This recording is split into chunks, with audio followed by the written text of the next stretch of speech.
Hello friends, मैं अंकित कुमार स्वागत करता हूं आपके अपने यूट्यूब चैनल कसुमे स्टडी पॉइंट में।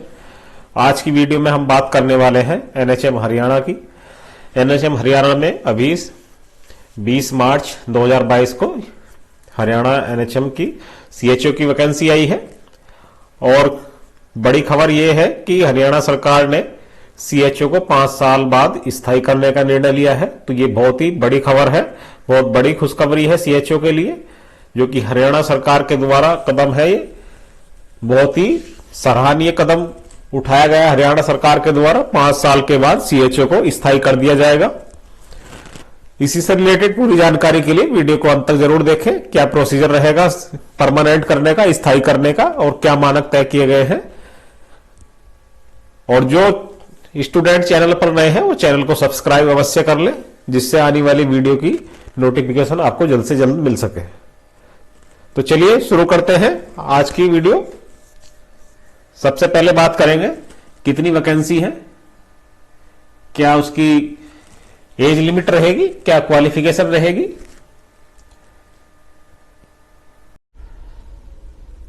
सबसे पहले तो हम देख लेते हैं नोटिफिकेशन कब जारी किया गया है। तो ये एडवर्टाइजमेंट नंबर है इसका, और नोटिफिकेशन जारी किया गया है 20 मार्च 2022 को, जिसमें कुल पदों की संख्या 787 है। यानी कि जो कुल पोस्ट है हरियाणा सीएचओ में वो 787 है, जिसमें से 771 नई वैकेंसी है और 16 वैकेंसी बैकलॉग की है।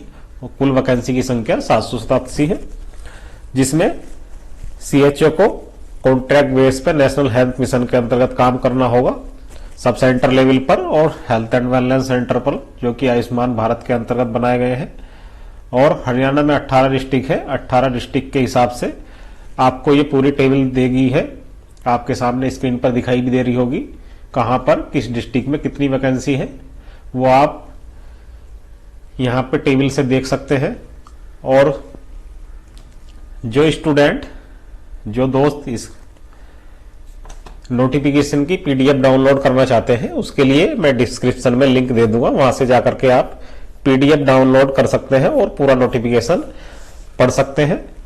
और चाहे आप जो नेशनल हेल्थ मिशन हरियाणा की ऑफिशियल साइट है वहां से जाकर के भी इस नोटिफिकेशन को आप देख सकते हैं। वैकेंसी की बात हम यहां पर कर रहे थे, तो अंबाला डिस्ट्रिक्ट में 18 वैकेंसी है, भिवानी में 110 है, दादरी में 55 वैकेंसी है, फरीदाबाद में 1 है, फतेहाबाद में 100 वैकेंसी है, गुरुग्राम में 12 वैकेंसी है, हिसार में 71 है, झज्जर में 1 है, जिंद में 25 है, कैथल में 100 है, करनाल में 23 वैकेंसी है, कुरुक्षेत्र में 26 वैकेंसी है, मेवात में 2 वैकेंसी है, नरनौल में 20 वैकेंसी है, पंचकुला में 10 वैकेंसी है, पानीपत में 10 वैकेंसी है, रेवाड़ी में 90 वैकेंसी है, और रोहतक में 80 वैकेंसी है, सिरसा में 18 वैकेंसी है और यमुनानगर में 15 वैकेंसी है। और टोटल वैकेंसी की जो संख्या है ये 787 है, जिसमें से 278 वैकेंसी जनरल की है, एससी की 131 है, बीसी 93 वैकेंसी है, बीसी बी की 54 वैकेंसी है, और ईएसएम यानी एक्स सर्विसमैन की 57 वैकेंसी है, ईएसएम यानी एक्स सर्विसमैन एससी की 16 वैकेंसी है, ईएसएम बीसीए 17 वैकेंसी, यानी कि कुल मिलाकर के जो टोटल वैकेंसी है वो 787 है। आगे बढ़ते हैं, उसके बाद देखते हैं कब से कब तक फॉर्म भरे जाएंगे। और फॉर्म कब से कब तक भरे जाएंगे बात करें तो ये 20 मार्च 2022 से फॉर्म फिल होने शुरू हो गए हैं, जिसकी लास्ट डेट 6 अप्रैल 2022 है। यानी कि 20 मार्च से 6 अप्रैल 2022 तक ऑनलाइन फॉर्म फिल किए जाएंगे। और यहां पर जो कि आपका रिटर्न एग्जाम होगा ओएमआर बेस, यानी ऑनलाइन एग्जाम नहीं होगा, ओएमआर बेस्ड आपका एग्जाम होने वाला है, जिसकी डेट यहां पर पहले से ही डिक्लेयर कर दी गई है। 24 अप्रैल 2022 को आपका एग्जाम कंडक्ट कराया जाएगा, जो कि चंडीगढ़ और पंचकुला में एग्जाम होगा, जिसका टाइमिंग है 10:30 से 12:30 बजे के बीच, यानी 2 घंटे का आपका रिटर्न एग्जाम होगा। और डॉक्यूमेंट वेरिफिकेशन का वेन्यू और टाइम भी यहां पर दिया गया है, 2 से 17 मई 2022 के बीच आपका डॉक्यूमेंट वेरिफिकेशन होगा, जिसका समय सुबह 9 से शाम 5 बजे के बीच होगा, जो कि एनएचएम हेडक्वार्टर पंचकुला में आपका डॉक्यूमेंट वेरिफिकेशन कराया जाएगा। और आपको एग्जाम से जो रिलेटेड सूचना है वो एसएमएस के माध्यम से दी जाएगी, जो कि 1 डे बिफोर द एग्जाम, केवल आपको एग्जाम से एक दिन पहले ही एसएमएस के थ्रू आपको सूचित किया जाएगा। अदरवाइज आपको कोई इंफॉर्मेशन नहीं दी जाएगी। केवल एग्जाम से एक दिन पहले ही आपको सूचित किया जाएगा कि आपका एग्जाम चंडीगढ़ में है या पंचकुला में, जहां भी आपका सेंटर है। तो कृपया अपना ऐसा मोबाइल नंबर डालें जो हमेशा चालू रहता हो। और कैंडिडेट को एग्जाम सेंटर पर एग्जाम से 2 घंटे पहले रिपोर्ट करना अनिवार्य है। इसेंशियल क्वालिफिकेशन देख लेते हैं क्या रहेगी। तो BAMS, BSc nursing, post BSc, BSc nursing degree holder जिन्होंने 6 मंथ का ब्रिज कोर्स किया हो, बीपीसीसीएचएन का सर्टिफिकेट उनके पास हो, कोर्स किया हो उन्होंने, वो लोग अप्लाई कर सकते हैं। या फिर BSc nursing, post BSc nursing जिन्होंने मिड लेवल हेल्थ प्रोवाइडर का कोर्स किया हो, वो लोग भी इसमें अप्लाई कर सकते हैं। और बीएएमएस और बीएससी नर्सिंग और पोस्ट बीएससी नर्सिंग ये भी अप्लाई कर सकते हैं।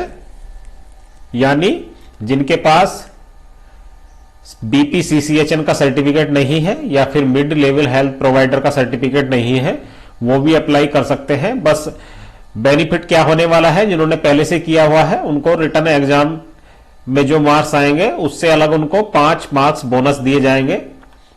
जिन्होंने एमएलएचपी कोर्स कर रखा है और बीपीसीसीएचएन का कोर्स कर रखा है, सर्टिफिकेट जिनके पास है उनको 5 मार्क्स एडिशनल दिए जाएंगे,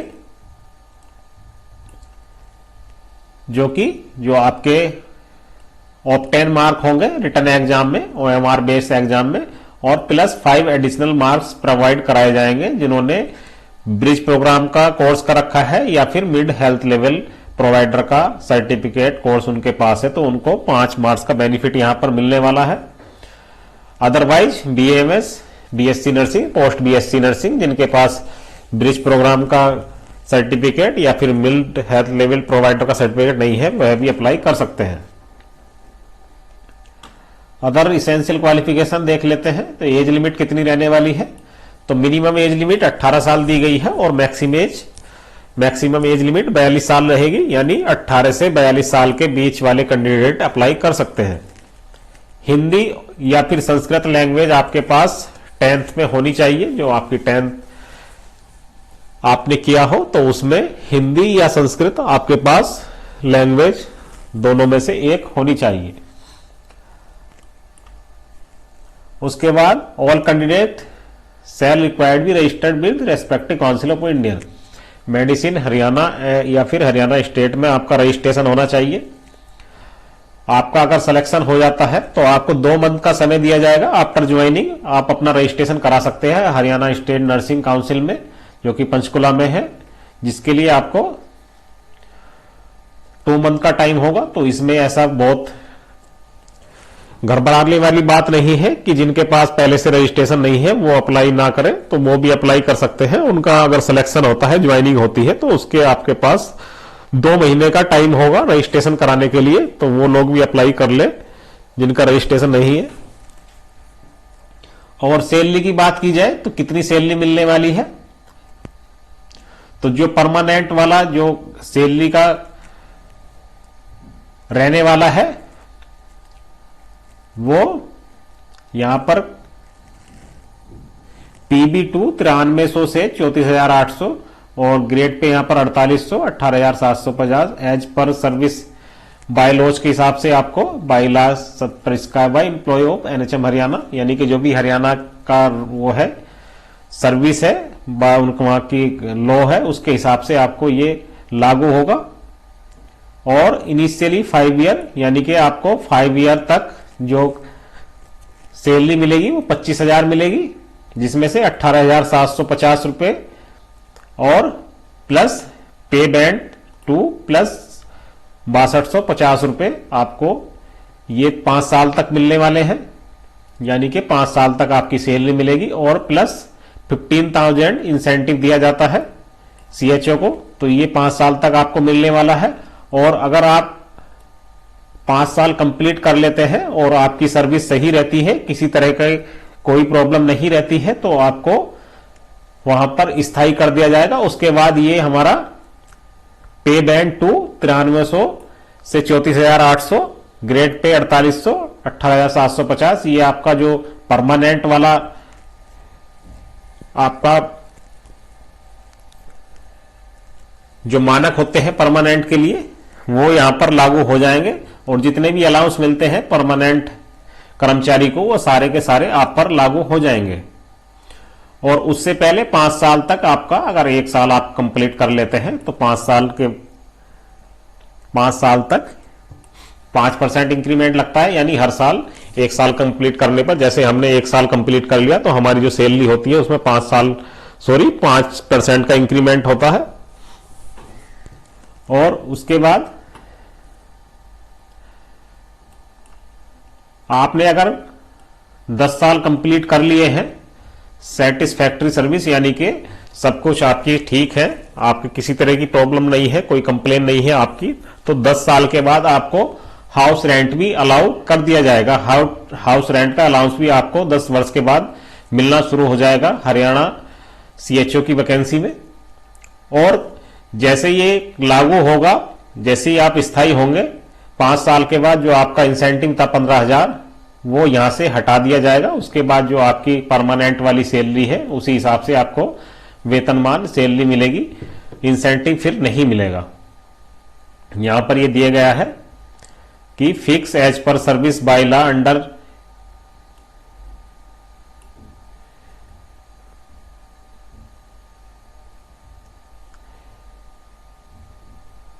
पे बैंड 2 9300 से 34,800, 4800 grade pay 18,700, then monthly performance based incentive will be withdraw. यानी कि जब आप पर परमानेंट वाले रूल लागू हो जाएंगे तो आपका जो 15,000 इंसेंटिव है वो आपको नहीं दिया जाएगा। ये यहां पर दिया गया है। फीस डिटेल देख लेते हैं। जनरल कैटेगरी के लिए 100 रुपए एप्लीकेशन फीस रहेगी। विजुअली इंपेयर्ड और जो फिजिकल चैलेंज कैंडिडेट हैं उनके लिए 50 रुपए फीस है। और एससी, बीसी और ईडब्ल्यूएस और एक्स सर्विसमैन के लिए 50 रुपए एप्लीकेशन फीस रखी गई है, जो कि आपको ऑनलाइन मोड के थ्रू पे करनी है। सिलेबस देख लेते हैं, क्या सिलेबस रहने वाला है रिटन एग्जाम का। तो जो सिलेबस रहेगा तो BAMS, BSc नर्सिंग या फिर पोस्ट BSc नर्सिंग, जो सिलेबस रहेगा वो अप टू 60%, यहां से जो आपका पोस्ट स्पेसिफिक सिलेबस है उससे 60% होगा।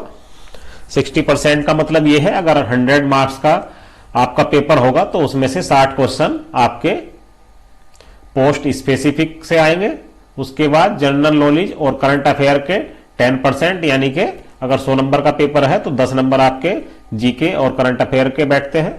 उसी हिसाब से रीजनिंग और मैथमेटिक एप्टीट्यूड के 10 क्वेश्चन बैठेंगे। Reproductive, maternal, newborn child plus adolescent and all national health program, जो कि नेशनल हेल्थ मिशन के अंतर्गत जितने भी प्रोग्राम चल रहे हैं उससे रिलेटेड आपके 10 क्वेश्चन पूछे जाएंगे।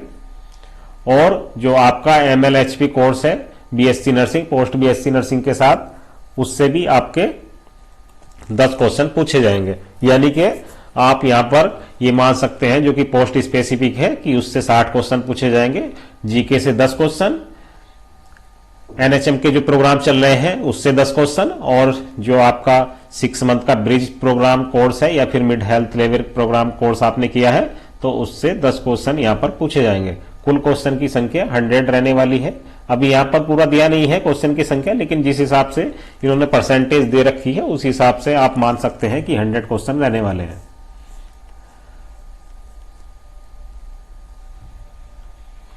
उसके बाद जब आपकी काउंसलिंग और डॉक्यूमेंट वेरिफिकेशन होगा तो आपको सेल्फ अटेस्टेड 5 सेट लेके जाने हैं, जितने भी आपके सर्टिफिकेट हैं। उसके बाद 5 आपके पास पासपोर्ट साइज फोटो होने चाहिए। ब्लैंक सिक्योरिटी बॉन्ड होना चाहिए जो कि 100 रुपीज पर होना चाहिए। 3 साल के लिए ये बॉन्ड भरा जाता है, जो कि यहां पर 10 रुपए के स्टाम्प पेपर पे आपका सिक्योरिटी बॉन्ड भरा जाएगा। 3 साल से पहले आप जॉब नहीं छोड़ सकते हैं। आपका एग्रीमेंट कराया जाता है कि आपको 3 साल से पहले अगर जो आप छोड़ते हैं तो यहां पर बहुत ही कम यहां पर सिक्योरिटी बॉन्ड भरा जा रहा है, सबसे कम मुझे लगता है। अब या तो किसी तरह की इसमें ये छपने में मिसप्रिंट हुआ है, क्योंकि 100 रुपए का बॉन्ड 3 साल के लिए बहुत ही ना के समान है, कोई भी बीच में छोड़ के जा सकता है। 100 रुपए बहुत ज्यादा नहीं होते हैं, जो कि 10 रुपए के स्टाम्प पेपर पर। या तो किसी तरह की कोई इसमें प्रॉब्लम है, सही नहीं हुआ है ये, या तो ये ज्यादा हो सकता है, क्योंकि नॉर्मली 100 रुपए का बॉन्ड कहीं पे है नहीं। क्योंकि यूपी में जो सिक्योरिटी बॉन्ड भरा जाता है वो पहले 1 लाख था, उसके बाद 1.5 लाख किया गया, और अब शायद 2 लाख से भी ऊपर का बॉन्ड भरा जाता है। और ये हरियाणा जो एनएचएम ने दिया है वो 100 रुपए का बॉन्ड दिया है। 3 साल के लिए आपका एग्रीमेंट होगा 10 रुपए के स्टाम्प पेपर पे। तो ये जानकारी हम आपके लिए लेकर के आए थे एनएचएम हरियाणा सीएचओ की। बहुत ही गोल्डन अपॉर्चुनिटी है, जो स्टूडेंट सीएचओ में वर्क करना चाहते हैं, एज ए सीएचओ वर्क करना चाहते हैं, उनके लिए बहुत ही सुनहरा मौका है। 5 साल के बाद आपको जो परमानेंट वाले रूल होते हैं वो लागू आप पर हो जाएंगे। तो कई बार ऐसा होता है, जैसे हमारे यहाँ, चूंकि मैं बिजनौर में वर्क करता हूं एज ए सीएचओ, और कई बार मीटिंग में जो सीएमओ ऑफिस में मीटिंग होती है, तो कई बार जब हम अपनी प्रॉब्लम वहां लेकर के जाते हैं तो वो ये बोलते हैं कि आप कोई और नौकरी ज्वाइन कर लो। मतलब बहुत अच्छा रेस्पॉन्स नहीं मिलता है। इसलिए जब आपके 5 साल कंप्लीट हो जाएंगे हरियाणा सीएचओ में, तो आप परमानेंट हो जाएंगे, और किसी तरह का कोई भी आपको डर नहीं रहेगा माइंड में कि हम अस्थायी रूप से काम कर रहे हैं। और जो भी आपकी सैलरी है वो जो परमानेंट को मिलती है उसी हिसाब से मिलेगी। तो ये बहुत ही गोल्डन चांस है, तो कृपया सब लोग अप्लाई करें। होना तो 787 का है, लेकिन जिन लोगों का अच्छा हो जाएगा उनके लिए अच्छा ही है। तो आज की वीडियो को हम यहीं समाप्त करते हैं, और जो इस नोटिफिकेशन की पीडीएफ डाउनलोड करना चाहते हैं उसके लिए डिस्क्रिप्शन में मैं लिंक आपको दे दूंगा। चाहे तो आप वहां से जाकर के पीडीएफ डाउनलोड कर सकते हैं, नोटिफिकेशन डाउनलोड कर सकते हैं। अदरवाइज आप हरियाणा एनएचएम की ऑफिशियल साइट पर जाकर के भी आप ये नोटिफिकेशन डाउनलोड कर सकते हैं। आज की वीडियो को हम यहीं समाप्त करते हैं। जय हिंद, जय भारत।